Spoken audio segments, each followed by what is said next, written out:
Sunday Night Production. Pour progresser en course à pied et garder une bonne condition physique, il est essentiel de courir avec régularité.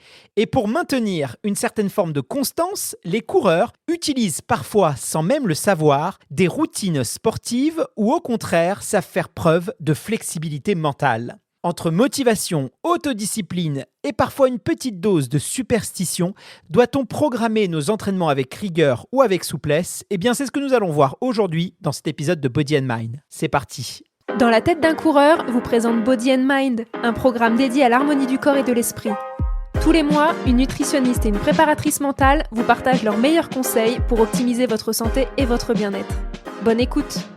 Soyez les bienvenus dans le podcast Dans la tête d'un coureur. Je suis ravi de vous retrouver pour ce format de Body and Mind. Et aujourd'hui, nous allons explorer un sujet à titre personnel que je trouve passionnant et crucial dans le domaine de la préparation mentale sportive. La bataille entre les rituels, la routine et la flexibilité mentale, puisqu'on va voir que beaucoup d'avis d'experts ont un peu retourné leur veste et voilà, il y a eu pas mal de moves et donc on va essayer d'analyser un petit peu tout ça. Pour nous aider à trancher, j'ai le plaisir d'être accompagné de Manon Vercouter, coach mental, hypnothérapeute et spécialiste du changement. Salut Manon, comment tu vas ? Est-ce que toi tu as des petites routines ? Est-ce que tu as des petits rituels ou c'est à la one again ?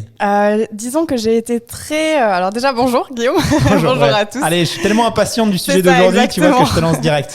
Mais oui, moi avant j'étais très dans la routine, voire le rituel, et puis je m'en suis un petit peu détachée où j'ai trouvé une sorte d'équilibre. Alors maintenant, je dirais que c'est un peu plus contextuel. Ça dépend vraiment, voilà, si c'est dans le sport ou si c'est dans le boulot, ou si c'est dans le perso, et puis selon les périodes. Et toi, Guillaume ? Eh bah, écoute, moi je suis passé partout. Je suis passé partout et donc justement, j'ai pu voir ce qui fonctionne moins bien. Et je pense aussi que j'ai pas une connaissance totale du sujet parce qu'on a un petit peu discuté avant de prendre l'antenne et j'ai quelques erreurs d'analyse, donc on va discuter de tout ça. Aujourd'hui, donc, on va s'intéresser à deux concepts clés dans le domaine du sport et de la psychologie sportive. C'est ce qu'on appelle les rituels, la routine. On va voir aussi en quoi c'est différent parce que moi j'avais tendance à les confondre. Et aujourd'hui, une notion qu'on parle de plus en plus, c'est la fameuse notion de la flexibilité mentale. Ça, c'est vraiment le mot à la mode, voilà, dans le très haut niveau. Tous les coachs parlent de ça. Mais avant de rentrer dans le vif du sujet, justement, j'aimerais qu'on comprenne un peu ces deux notions et voilà les petites subtilités qu'il peut avoir. Commençons par les rituels sportifs qui sont dans tous les podcasts, tu vois, anglo-saxons, même les chefs d'entreprise. Tout à fait. Rituals, il n'y a que ça, tu vois. Est-ce que tu peux nous expliquer un peu qu'est-ce qui se cache, comment on définit ce terme ? Parce que moi, j'avais pas une définition exhaustive finalement. En tout cas, je mélangeais des choses, donc peut-être que nos auditeurs aussi aident-nous à y voir plus clair. Alors, en effet, la première chose, ce sera de préciser le mot routine du mot rituel. Néanmoins, après, dans le podcast, on utilisera aussi l'expression rituel sportif. En fait, le rituel, il est souvent confondu avec la routine parce qu'ils ont tous les deux cet aspect un petit peu répétitif. En réalité, la routine, elle tient vraiment de l'organisation. On est sur quelque chose qui va organiser, qui va prioriser, qui va optimiser. Donc, c'est sur une séquence de petites actions qui sont répétitives et qu'on peut exercer quotidiennement ou hebdomadairement, ou selon les entraînements, etc. Elle est issue aussi d'une certaine forme de discipline, puisqu'elle part de la volonté, et ça devient un automatisme. C'est un petit peu la routine de, par exemple, se laver les dents. Au bout d'un moment, on n'y pense plus. En revanche, le rituel, lui, il possède davantage une dimension qui est émotionnelle. C'est-à-dire qu'on va le faire pour se réconforter, pour se sécuriser, pour se rassurer, pour se donner de la chance. Et parfois, on s'en rend même pas compte. C'est juste, ça me fait me sentir bien. C'est la pensée magique. Un petit peu, exactement. C'est un petit peu ce truc de, en soi, ça ne change pas nécessairement la réalité, le concret des choses. Néanmoins, moi, intérieurement, émotionnellement, ça me fait me sentir bien. Donc, ça peut être un gris-gris, etc. Tout ça, c'est relié à des croyances. La chaussette voilà, la chaussette porte-bonheur. C'est exactement ça. On va mettre le jour de la compétition. Ça, c'est pas un rituel, c'est une routine. Il faut bien différencier les deux. Voilà, j'ai pas forcément cette nuance-là, moi. Oui, et donc il y a vraiment en fait cette idée que le rituel, il peut être associé à un déclencheur de performance, en fait, si c'est réalisé en amont. Après, il y a des gens aussi qui ont des rituels après une course. Par exemple, je sais qu'il y en a qui se boivent une bière, une petite 33 à la fin d'une course. Bon, en fait, c'est leur rituel. C'est presque spirituel, en fait. Il y a un petit peu de ça, Le en fait. repas aussi, il y a des repas Tout à fait. un peu magiques, il y a une notion un peu mystique derrière ça. Et c'est vrai que les athlètes, ils adorent ça. Hein. C'est exactement ça. Et en fait, le rituel, il s'intègre généralement au sein des stratégies de préparation standards, au sein de l'organisation, au sein donc des routines. Et donc l'athlète ensuite peut décider ou non, parce que c'est très personnel, il n'y a pas d'obligation d'avoir recours à des rituels. C'est-à-dire que autant la routine, les athlètes en ont besoin, parce qu'on ne peut pas ne pas se préparer pour aller à une course. Néanmoins, le rituel, il est optionnel, subjectif, personnel et en effet plus spirituel, on pourrait presque dire. Ok, bah moi j'étais 90% routine et 10% peut-être rituel, un peu moins, même 5%. Je suis pas très, en tout cas sur ces choses-là, je suis un peu moins mystique. Alors on a développé, mais est-ce que tu as peut-être des exemples à nous partager? Parce que il faut être clair, la routine, en dehors du monde du sport, c'est péjoratif, ça a mauvaise image. La routine, c'est associé, c'est pépère, c'est plan-plan. C'est pépère, c'est le vieux couple qui s'aime plus. C'est l'ennui. C'est l'ennui. C'est quelque chose qui est... Tu dis, je suis routinier hors du sport, c'est quelque chose qui est très, très mal vu. A contrario, dans le monde du sport, la routine sportive, quelqu'un qui est routinier, qui est comme ça, c'est hyper valorisé. Donc, comment expliquer cette vision différente autour de tout ça? Est-ce que tu peux nous donner des exemples concrets, peut-être de certains athlètes aussi, pour qu'on puisse vraiment comprendre un peu pourquoi il y a cette ambivalence? Ouais, totalement. Je pense personnellement que le fait que tout ce qui soit aspect routinier dans le sport soit, entre guillemets, bien vu, c'est aussi parce qu'il est associé à une certaine forme de discipline. Et la discipline, forcément, dans le sport, c'est valorisé. Alors que dans le côté quotidien, la routine, c'est plus... métro, boulot, dodo, en fait. Et donc, c'est quelque chose qui est un peu même plus la discipline, extérieur. la discipline n'est pas très bien valorisée dans le système actuel, alors que dans le sport, elle l'est beaucoup. Exactement. Alors, ça dépend dans quel milieu, mais en effet, c'est vrai que dans le sport, c'est beaucoup plus reçu positivement. Et dans des exemples précis de sportifs très connus, qu'on peut citer pour en citer quelques-uns, il y a par exemple Michael Jordan qui portait pour chaque grand match son short de l'université sous sa tenue de basketball. Ou son numéro 23. Les footballeurs. Exactement. Cristiano Ronaldo avec le numéro 10. Il y a vraiment les chiffres aussi. Tout à fait. Il y a aussi judoka Teddy Riner qui a utilisé la ceinture reçue de son entraîneur lors de chaque compétition. Ou encore, il y a le rugbyman Mathieu Bastaro qui a accroché sur son sac sa chaussette fétiche, celle de son premier club. Donc, ça, c'est curieux. Ouais. Il y a des trucs un peu bizarres. Pourquoi pas, ouais. Donc, il y a vraiment cet aspect émotionnel et parfois même qui peut permettre de rallier aussi les foules à soi. C'est l'exemple de LeBron James. En fait, au moment de rentrer sur le terrain, il a une boîte de talc pour mieux accrocher la balle. Et en fait, il en verse une grande quantité d'abord dans sa main gauche et puis ensuite, il va poser la boîte. Il va regarder son public. Et puis, il va laisser un peu une sorte de blanc. Et puis, il va jeter tout le talc en l'air avec vraiment les bras écartés en soufflant dessus. Et c'est tellement devenu mythique que maintenant, le public qui vient le voir en match attend ce geste et le fait en même temps que lui. Ça l'encourage. C'est génial. Mais on parlera justement après des dérives, des tocs et ce genre de choses parce qu'on va voir que voilà, ça peut déboucher sur des choses un peu moins rigolotes. On va passer maintenant à un autre concept, c'est la flexibilité mentale. Et là, c'est intéressant de voir parce que je te disais que c'est un peu à la mode. Parce que moi, la théorie que j'ai, alors c'est très personnel, mais le sport est le reflet aussi de la société, mais il a un temps. Bien sûr. Un temps, il y a un différé, d'accord ? Les choses changent dans la société et ça se transpose sur le sport. La discipline, la routine, dans les années 50, 60, c'était très valorisé dans la société contemporaine. On est d'accord ? Oui. C'était quelque chose qui était valorisé. C'est resté dans le domaine du sport. Et aujourd'hui, quelqu'un qui va te dire qu'il est dans la société, qu'il est spontané, qu'il a zéro routine, qui va là où son cœur, son envie lui dit d'aller, qui ne fait que ce qu'il a envie de faire. Ce qui compte, c'est ce que j'ai envie, moi, de faire finalement à l'instant T. C'est ce qui est plus important. Pas pour tout le monde, évidemment, je suis dans la caricature, mais c'est vrai que c'est des notions qui sont plus valorisées. C'est plus facile de dire je suis quelqu'un de très intuitif qui ne fait que ce que j'ai envie de faire que de dire je suis quelqu'un de très routinier qui s'impose des choix qui sont bons pour lui. Voilà, ça c'est textuellement, surtout dans les grandes villes. Et ben on voit que là ça se décale et qu'il y a cette notion de flexibilité mentale qui rentre et qui commence à venir sur le monde du sport. Donc c'est aussi sociologique. Donc peux-tu nous parler un peu de cette nouvelle mode de la flexibilité mentale et en quoi elle diffère avec... Ouais, tout à fait. Alors, ce qu'on va appeler flexibilité mentale, pour être vraiment clair ici, ça va être la capacité de changer de tâche ou de stratégie mentale et donc de passer d'une opération cognitive à une autre. Donc ça peut requérir ce qu'on va appeler le désengagement d'une tâche, donc c'est-à-dire enlever en fait une tâche qu'on est en train de faire ou qui n'est plus pertinente pour en faire une autre. Donc c'est vraiment quelque chose, c'est un mécanisme cognitif qui va permettre une meilleure adaptation aux situations qui sont nouvelles et donc potentiellement aux situations qui sont inattendues, voire problématiques. En d'autres termes, c'est vraiment cette flexibilité mentale, c'est une capacité à nous rendre compte qu'il y a quelque chose qui fonctionne plus en fait. Et ça, c'est hyper crucial quand on doit revoir notre conduite, revoir nos pensées, revoir nos actions, nos comportements pour pouvoir mieux s'adapter à une situation.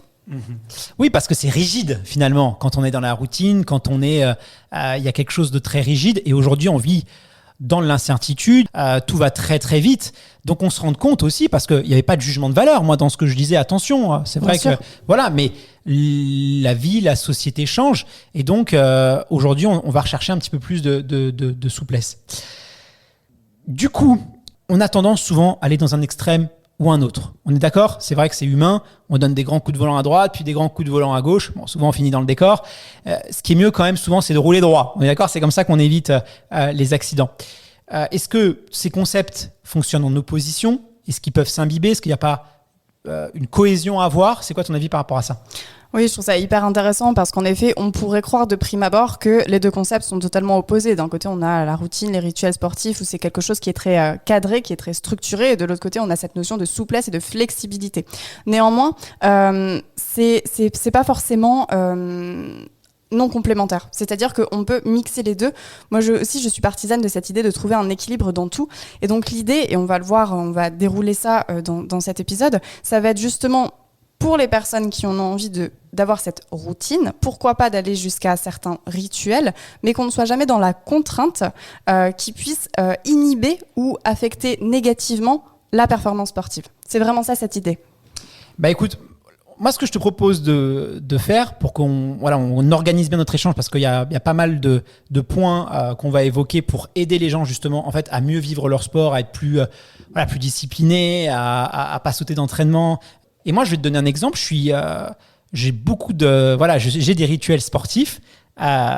J'ai des routines sportives et ça m'a beaucoup aidé parce que j'étais quelqu'un d'assez désorganisé, je suis quelqu'un qui va dans tous les sens, qui a 1000 idées à la seconde, qui est très agité, et c'est vrai que je manquais totalement de structure, et je pense que sans ces routines j'aurais jamais été capable d'aller aussi loin dans la course à pied, d'atteindre le niveau de performance que je m'étais fixé, de faire les championnats de France, d'atteindre mes objectifs. Donc moi, je suis très attaché à cette notion-là, mais j'en ai vu assez les limites un peu plus tard. Est-ce qu'il n'y a pas un aspect peut-être psychologique dans tout ça ? Est-ce qu'on peut détailler ce que tu en penses ? Oui, bien sûr. Comme on disait, et tu l'as très très bien mentionné, la routine ramène de la structure. Donc, au-delà de cet aspect organisationnel qu'on a déjà mentionné et qui a ses avantages, notamment gain de temps, gain d'énergie mentale, moins de charge mentale, davantage d'efficacité, pour les routines, il y a aussi des aspects plus émotionnels et de la même façon pour les rituels également. C'est-à-dire qu'on peut distinguer déjà des rituels sportifs différents. Il peut y avoir certains rituels pour la concentration, d'autres pour la relaxation, d'autres pour vraiment ramener un peu de l'encouragement, ce que j'appelle moi le boost. D'autres, ça va être vraiment sur la superstition pure et dure qui vont davantage reposer sur des croyances. Et les utilités en fait de ça, c'est que ça va créer déjà un ancrage positif. En fait, la répétition d'une tâche permet d'ancrer, donc c'est vraiment d'intégrer, d'enregistrer à l'intérieur de nous des états émotionnels qui y sont associés. C'est-à-dire que selon une tâche qu'on veut faire, on va dire cette tâche, ça va me rendre plus calme. Par exemple, le fait de mettre d'abord ma chaussure gauche et ensuite ma chaussure droite, et puis peut-être de taper mes mains en même temps, et puis de prendre une bonne respiration, ça me permet d'être focus et calme. Ok, au plus je vais le faire, au plus cette action va me ramener davantage et davantage de focus et de calme. Donc on peut l'associer à un geste, à une musique ou à toute autre chose qui nous paraît qui nous parle quoi. Tout ça nous permet également de nous rassurer, de nous sentir plus sécurisés. Ça nous donne une sorte de cadre, en fait. Moi, j'appelle ça, c'est un peu le doudou, finalement. C'est hyper rassurant. Hein. C'est ça, c'est totalement ça. C'est hyper rassurant. Et en fait, tout ça, ça contribue à booster notre confiance en nous. C'est un petit peu comme si on s'assurait de mettre toutes les chances de notre côté. C'est un petit peu ce qu'on appelle la petite tape on the shoulder, vraiment la petite main sur l'épaule qui va nous encourager, qui va renforcer toutes nos croyances aidantes, qui va vraiment avoir ce renforcement positif chez nous. Et donc, du coup, si on est dans un état mental qui est plus positif, plus calme, plus focus, plus combatif, bah forcément, ça va affecter positivement nos performances. Ça, c'est intéressant parce que moi, ça m'aidait beaucoup, ce côté routine sportif, par exemple. J'avais tendance à m'entraîner le soir, comme beaucoup, parce que bon, voilà, j'avais la flemme un peu de me lever le matin. Le soir, j'aimais bien, mais c'était pas pratique parce que le soir, tu maîtrises pas ton emploi du temps, parce que tu peux avoir on a fait un épisode sur la gestion du temps. Tu peux avoir des rendez-vous qui se prolongent et tout, donc tu maîtrises beaucoup moins cette plage horaire. T'es soumis à des facteurs. Et puis, tu peux vite aussi, des fois, après une journée de travail, vite être épuisé, ci et ça. Et donc, t'as quand même très tendance à annuler plus facilement un entraînement. Alors que le matin, ton temps, il t'appartient à toi. T'as pas de rendez-vous à 6h du mat, si les enfants sont couchés, c'est un temps vraiment où t'es maître de ton temps. Si tu n'y vas pas, ça ne dépend que de toi. Donc, j'avais essayé et en plus, moi, ça me faisait plus de bien. En vrai, je préférais courir le matin, mais j'étais juste un peu plus, je perds flemmard. Mais voilà. Donc, j'avais du mal à me lever. Mon réveil, il sonnait. Et je l'éteignais et tout. Et du coup, j'ai instauré ce système de routine. Donc, le soir, petit conseil, petit tips pour ceux que ça intéresse. Le soir, je regardais la météo. Je voulais en fait aucun élément qui va me dissuader de partir. Parce que je sais que mon esprit va se rattacher à la moindre petite chose pour ne pas y aller. L'excuse. Exactement, tu vois. Donc, il va chercher l'excuse. Donc, je ne vais laisser aucune excuse. Donc, la veille, je regardais la météo.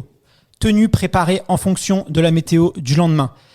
Donc, je mettais tout plié sur la table et tout. Le téléphone, il était très loin. Interdiction de le toucher. Donc, le soir, je ne dors pas dans le chemin avec le téléphone. Et interdiction de le toucher avant d'être allé en rentrant seulement de trucs. Donc, ça, je le dégageais. Café, je le préparais déjà. J'avais juste, avec la tasse sous le truc, j'avais qu'à appuyer sur le bouton.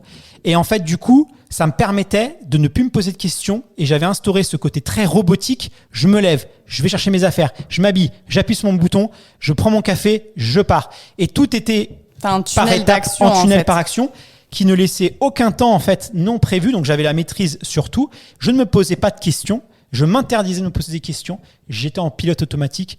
Et j'y allais. Et ça a vachement changé ma vie. C'est efficace, ça marche.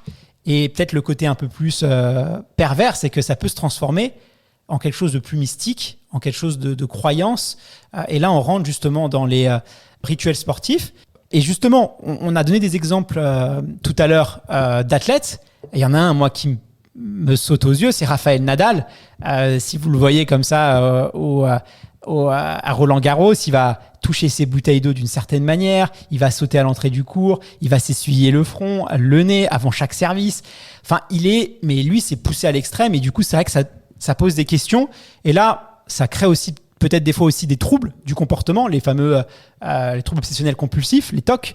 Est-ce que tu peux nous aider à comprendre un peu la différence justement entre rituel et TOC et comment en fait on peut migrer en fait de l'un vers l'autre si on fait pas attention?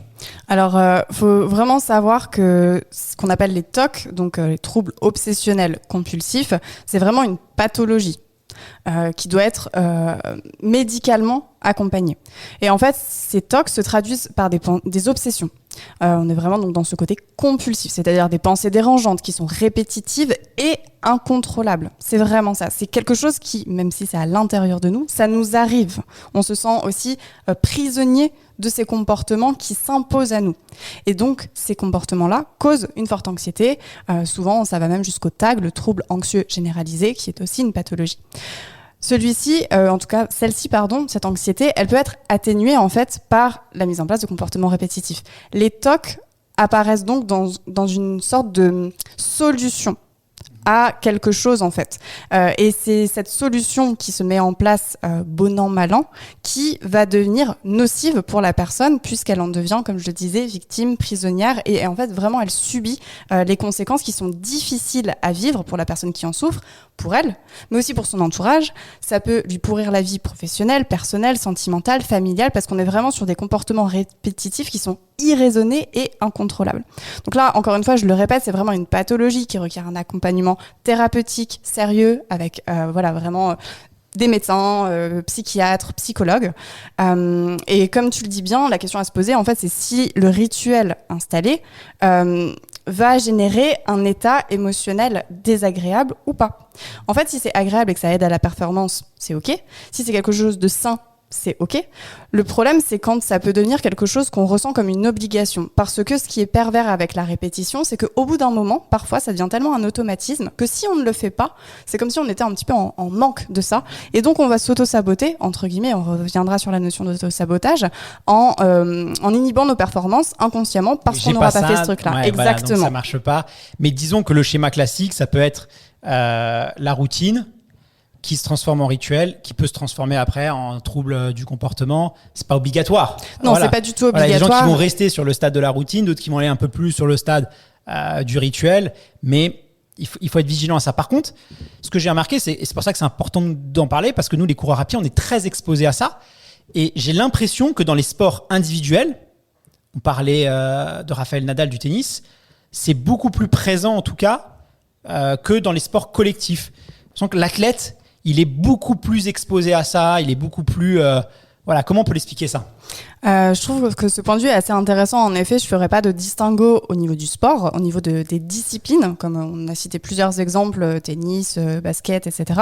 Néanmoins, c'est vrai que peut-être il peut y avoir une forme de distinction qui est faite entre le collectif et l'individuel. Alors, mon explication qui est très subjective et très personnelle, ce serait vraiment de dire que dans le collectif, il y a déjà quelque chose, une énergie groupale qui va permettre de jouer un rôle de catalyseur et donc de déjà ritualiser la chose. On est avec son équipe, on a forcément le pitch du coach qui va venir et puis peut-être qu'on va avoir quand même des fois une poignée de main ou un cri ou quelque chose. Il y a quelque chose quand même dans l'énergie groupale qui va se diffuser mais qui va pas être internalisé comme un rituel ou une routine qui est personnelle et individuelle. Et puis tout repose pas sur soi aussi. Exactement. On peut, quand on est un peu moins bien, on peut se reposer sur le collectif. Exactement. Un athlète individuel ne peut pas, il n'a pas ce luxe-là, entre guillemets. Exactement, il y a vraiment ce côté dans le collectif où certes nous sommes, en tout cas les athlètes sont la somme de leur équipe, mais il y a aussi cette énergie d'équipe qui peut jouer ce côté un peu de catalyseur d'énergie. Alors que dans le sport individuel, comme tu le dis, on est responsable un petit peu de nous-mêmes et donc il y a vraiment, consciemment ou inconsciemment, davantage de poids, davantage de responsabilité quant à la performance. Parce que si en collectif, on rate par exemple un match de basket, ça peut être vraiment à cause d'un joueur, mais souvent c'est quand même un ensemble d'actions, un ensemble de personnes, un ensemble de comportements qui ont mené à la défaite. Alors que bon, dans l'individuel, si je me plante, c'est de ma faute. Voilà, donc ayons une attention particulière par rapport à ça. Alors, là, je t'ai partagé tout à l'heure mon expérience personnelle. Moi, je pense que instaurer un peu des routines sportives, voilà, des rituels quand elles sont pas dans le domaine du mystique. Pour moi, je pense que quand on a du mal à se motiver, quand on a besoin aussi de sérieux, de discipline dans une prépa, ça peut être intéressant. Toi, ton avis de coach mental, quels sont selon toi les plus, comme ça on va faire un peu un bilan, les plus, et pour quel type de profil ils peuvent être parfaitement adaptés? Oui, alors je pense que dans les bénéfices intéressants qu'on peut soulever, qu'on peut noter, il y a déjà le cercle vertueux créé par la répétition qui rassure, qui sécurise, qui renforce les croyances aidantes. Tout ça, ça permet d'être aussi davantage dans l'instant présent, d'être plus, ce qu'on appelle être plus ancré. Et quand on est plus dans l'instant présent, on est moins sujet aux pensées parasites en fait, parce que si je suis dans l'ici et dans le maintenant, focaliser sur ce que je suis en train de faire, forcément que je vais moins penser aux problèmes de ma semaine ou à ce qui m'attend dans le travail ou comme futurs entraînements. Et donc vraiment, encore une fois, le principal point à retenir ici, c'est que le rituel, la routine, c'est uniquement si c'est agréable pour le coureur, que ça doit créer un état mental et émotionnel agréable et donc propice à la performance. Parce qu'en fait, c'est vraiment logique. Si je suis bien, si je suis concentré, si je suis combatif, pas forcément que je vais mieux courir que si je me sens triste, que je suis en train de penser au boulot ou à tous mes problèmes perso. Donc il y a un effet quand même sur la motivation, parce que souvent on dit les gens très disciplinés sont des gens très routiniers. Il y a une corrélation quand même. Si on instaure des routines, jusqu'à un certain niveau je pense, la routine peut booster notre motivation. On est d'accord sur ça? Tout à fait. Est-ce qu'on peut passer maintenant, du coup, on s'est un peu intéressé, est-ce qu'on peut passer maintenant un peu à la flexibilité mentale? Comment cette approche elle va être différente et quels vont être ses bénéfices et dans quel cas de figure ça peut être intéressant de de se pencher sur ça. Ok. Alors en fait, du coup, comme on l'a dit tout à l'heure, la flexibilité mentale, c'est vraiment une des habiletés cognitives supérieures de la métacognition. C'est plein de grands mots qui font partie des fonctions exécutives. On s'arrêtera là sur le jargon un petit peu plus scientifique. L'idée, c'est vraiment que ces fonctions exécutives, elles sont essentielles pour le développement dans la vie de tous les jours et donc dans la vie de l'athlète. C'est ce qui nous permet de fixer des objectifs. Donc on voit bien qu'une flexibilité mentale permet de contribuer au fait de fixer et donc d'atteindre des objectifs et donc potentiellement de mettre en place des routines. Donc on voit bien cette complémentarité déjà illustrée ici. Ça permet également de nous organiser, de mener à bien quelque chose, de superviser, de déléguer, mais aussi de corriger nos actions. Et je pense que c'est vraiment ce point-là, moi, que j'aimerais mettre en exergue. C'est vraiment le fait que ça nous sorte de la rigidité de quelque chose qui ne nous convient pas et qui donc potentiellement est, entre guillemets, mauvais ou pas forcément très bénéfique pour nos performances. Si je m'enferme dans quelque chose de rigide pour continuer un plan d'entraînement que j'ai suivi sur Internet parce que c'est comme ci, c'est comme ça et j'ai décidé de faire cette course-là, peut-être en fait que si je prends davantage en compte mon équilibre de vie, mes affects émotionnels, comment je me sens, etc., je vais être en mesure de pouvoir davantage adapter avec souplesse, avec flexibilité, quelque chose qui me permettra de faire davantage de performance à la dite course. Est-ce que tu as des exemples un peu de type de profil, justement, si des gens vont se reconnaître pour savoir s'ils sont plus d'un côté ou de l'autre, et comment ça peut être bénéfique à la performance ? Alors, je dirais que déjà, il y a la façon dont on va se définir. C'est-à-dire, il y a des personnes qui vont dire « moi, je suis très organisée », moi, je suis très désorganisée. Il y a des personnes qui vont même le dire « moi, je suis très focalisée sur quelque chose » et ça peut être douloureux, inconfortable pour moi de changer de façon de penser ou de passer à autre chose. Ça peut être des personnes aussi qui parfois ont du mal à, une fois qu'elles ont terminé une tâche, tu sais, le fait de se remettre à quelque chose de nouveau, il y a cette impression de devoir recommencer. Par exemple, je termine une course pour laquelle je me suis entraînée pendant 3 mois et là, je dois trouver, entre guillemets, un nouvel objectif et m'y remettre et commencer au jour 1, semaine 1 du plan d'entraînement. Et il peut y avoir cet inconfort. Donc déjà, je pense qu'il y a des... alors, non pas des prédispositions qui sont innées, mais en tout cas des caractéristiques qui sont très subjectives. Donc certains se reconnaîtront en nous écoutant. Néanmoins, vraiment, la flexibilité mentale, elle peut nous aider à améliorer les performances parce qu'il y a vraiment cette idée de mieux nous préparer à la nouveauté et à l'inattendu. Si on reste vraiment dans le domaine de la compétition sportive, on va vraiment avoir cette idée, par exemple, si je me suis préparée pour une course, mais que le jour J, y a un gros changement de temps. Alors que j'ai eu l'habitude, par exemple, du soleil pendant mes entraînements, là, c'est une grosse averse, pas une petite pluie fine, mais vraiment une grosse averse avec potentiellement du coup un terrain boueux, etc. Quelle attitude je vais adopter? Les personnes qui vont être plus dans la rigidité mentale vont se dire, plus être dans l'autoflagellation. Genre, ah, c'est terrible, qu'est-ce que je vais faire? Ça m'énerve, etc.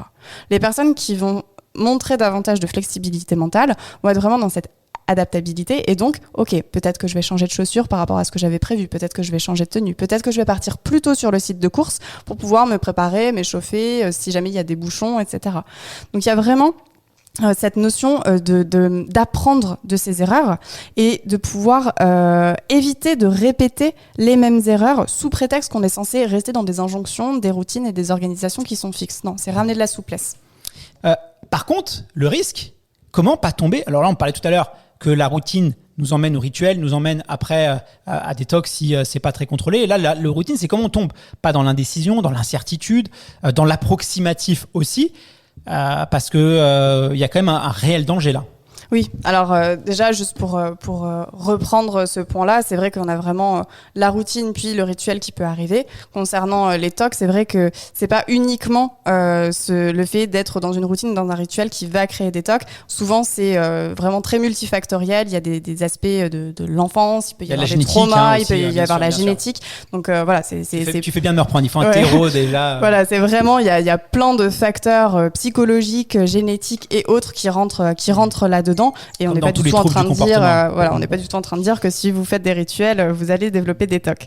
Néanmoins, pour éviter de tomber dans cette indécision ou dans ce chaos incontrôlable, comme tu le disais tout à l'heure, il y a vraiment cette notion que moi j'aime bien dire, en tout cas, c'est de garder sa boussole intérieure. C'est-à-dire que dans des environnements qui vont apparaître comme chaotiques. Par exemple, voilà, une énorme tempête pour une course et donc du coup, la plupart des coureurs qui étaient pressentis pour gagner, finalement ne gagnent pas parce que X ou Y et c'est quelqu'un d'autre qui arrive.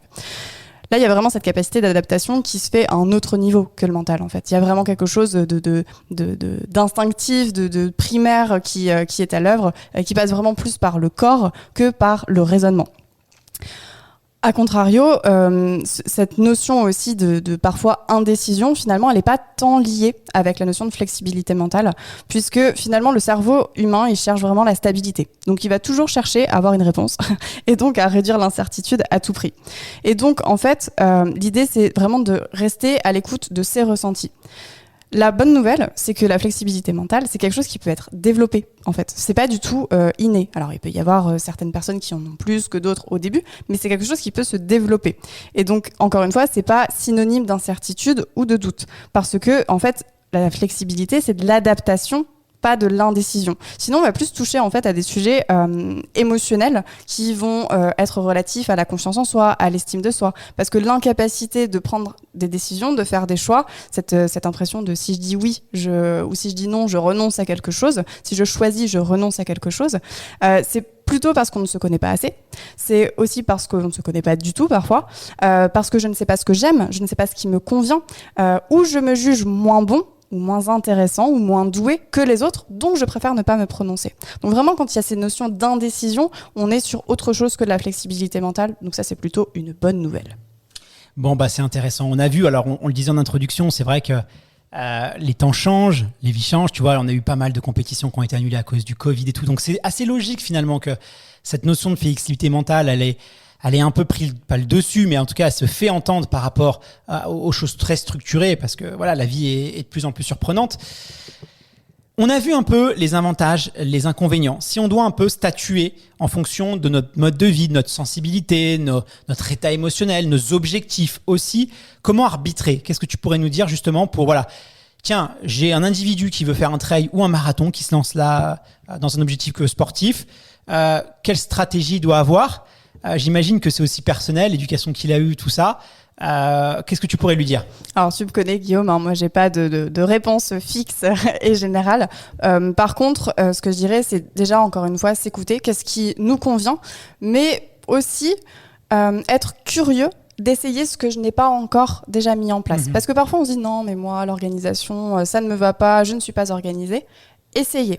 Alors, à petite dose, puis peut-être à un peu plus grande dose, mais parfois on est assez surpris, c'est-à-dire on pense que quelque chose ne nous convient pas alors qu'on n'a pas encore essayé. C'est un petit peu l'enfant qui dit je n'aime pas les haricots verts alors qu'il n'a pas encore goûté les haricots verts. Ah, ça c'est pénible. Hein. Donc il y a vraiment cette idée de s'écouter, mais d'être curieux, d'être un petit peu aventureux. Et les goûts changent, pardon je te coupe, mais les goûts changent. Hein. Oui, exactement. Ce qu'on n'aimait pas par le passé, on peut l'aimer aujourd'hui et inversement. Donc il faut jamais rester sur un a priori négatif. Il faut de temps en temps toujours se dire, bon, est-ce que c'est toujours le cas, quoi ? Il y a plein d'aliments que j'aimais pas quand j'étais petit, que j'adore aujourd'hui. Exactement. Donc je pense que c'est pareil sur plein de choses. Et ça revient exactement, on fait la boucle qui est bouclée sur la notion de flexibilité, puisque nos croyances, nos goûts, nos capacités peuvent évoluer d'un côté ou dans un autre, en fonction du contexte, en fonction du temps, etc. Néanmoins, quand même, pour tout ce qui va toucher à la préparation de courses ou d'activités sportives au sens plus large, je dirais que tout de même, sur la structure, une certaine forme d'organisation est nécessaire. Et après, ce sera à l'individu, donc à nos auditeurs, de jauger de mixer, à quel degré. Comme une table de mixage. Exactement. Où on va, voilà. Moi, c'est intéressant parce que tu vois, moi qui étais très routinier, c'est vrai qu'à un moment donné, j'avais toujours mes parcours de course, mais ci, mais ça. Et en fait, ce qui m'a aidé à la motivation a été aussi un peu la source de ma démotivation au bout d'un certain temps. Exactement. Et du coup, j'avais eu un coach qui m'avait donné un excellent conseil en me disant, bah non, tu vas tout péter. Tu t'entraînes le matin, tu vas t'entraîner le soir. Ton parcours, tu vas changer de parcours. Si tu peux pas, tu vas le faire à l'envers. Ouais.